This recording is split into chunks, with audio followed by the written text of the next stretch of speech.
ойлаймын, мына жеңісіңіз құтты болсын, сізге шығармашылық табыс тілейміз.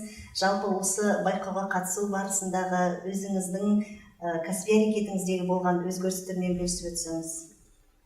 Әрине, кәсіби деңгейімде өзекті сондай ауқымды өзгерістер болды.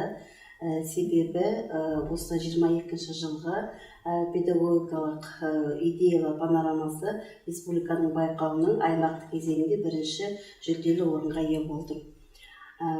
Бұл жетістіктердің жаңағыдай бірінші рет емес, себебі 2017 жылы Ыбырай Алтынсарин 100 жылдығына арналған педагогикалық оқу байқауының жаңағы республикалық байқауда жүлделі орынға ие болған едік. Жақсы, рахмет. Негізі осындай байқауларға қатысу педагогтар арасында қаншалықты өзекті деп ойлайсыз? Әрине өзекті, себебі қазіргі таңда ауқымды өзгерістер болып жатыр. Әсіресе мектепке дейінгі тәрбие мен оқытуда жаңағыдай жалпыға міндетті стандарттар, үлгілік оқу бағдарламасында сондай бір өзгерістер болып жатыр. Сол төңіректе жаңағыдай педагогтардың кәсіби біліктілігін арттыру мақсатында, осындай жетілдіру мақсатында осындай масштабты байқаулар өте өзекті деп ойлаймын. Рахмет. Осындай байқауларға қатысуға сізді кім жігерлендірді? Осы нақты байқау бізде мамыр айында, 22 жылы мамыр айында біздің директорымыз Мадина Танжарбаевна айтқан болатын, 1 май айында. Сол бастан осы жаңағыдай байқауға қатысуға бел будық.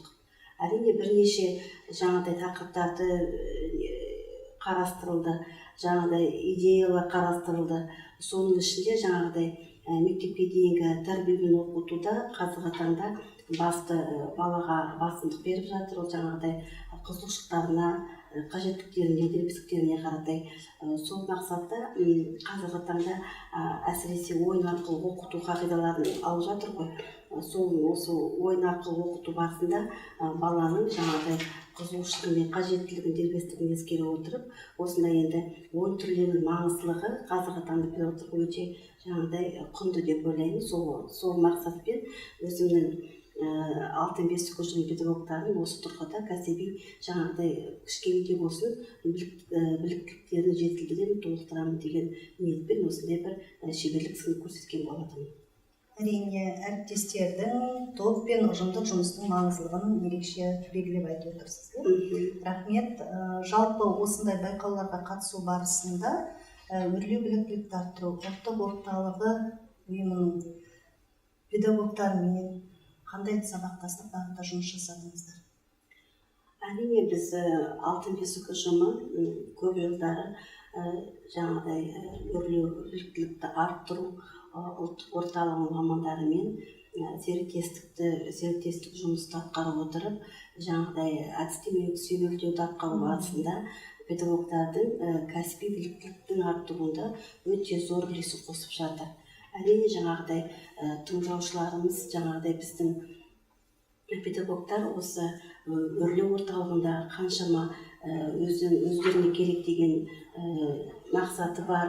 Жаңағыдай қазіргі таңда үлгілік оқу бағдарламасының мақсаты мен күтілетін нәтиже сәйкестігіне қаратай, осы бағытта қаншама бағыт беріп жатырсыздар.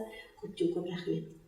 Жақсы, өте жақсы. Бұл енді сіздің күнделікті тәжірибеңіздегі серіктестікке атқаратын жұмыстарыңыз. Ал байқауға дайындық барысында біздің осы өрлеу біліктілікті арттыру ұлттық орталығының мамандары әсіресе ерекше атап өтетінім, ол Алма Жакимовна, Ләйлә Сериковна, Наталья Даниловна өте зор үлестерін қосып жатыр. Бізге жаңағыдай осы байқаудың ережелеріне қатысты критериалды бағалауларына байланысты, сонымен қатар қандай бағыт-бағдарда жүруге, нені ескеру керек екендігі жайлы әрине өз үлестерін қосып жатыр. Осы республикалық байқаудың аймақтық кезеңінде жүлделі ие болуға өте сондай бір септігін тигізді. Рахмет. жалпы болашақта осындай байқауларға қатысатын өзіңіздің әріптестеріңізге қандай ұсыныс кеңестер берер едіңіз? Өзімнің жаңағыдай педагогтарға беретін ұсынысым біріншіден жаңағыдай байқаулардың ережелеріне, талаптарына өте сондай бір жауапкершілік танытып назарға алу керек деген ұсынысым бар. Сонымен қатар бұл жерде жаңағыдай үлгілік оқу бағдарламасының күтілетін нәтижелері мен жаңағыдай оның негізгі бөліміндегі орындалатын тапсырмаларды жаңағыдай саналы түрде қолдануға ұсыныс берер едім. Рахмет, сұхбатыңызға рахмет. Ләйлә Ермековна, сізге енді республикалық деңгейде ары қарай да жеңіске жете беріңіз деген тілек білдіреміз. Әрине, республикалық деңгейде солтүстік Қазақстан өңірінің жаңағыдай мәртебесі жоғары деңгейде көрсетуіне кішкене де үлесімді қоссам, мен үшін бір жаңағыдай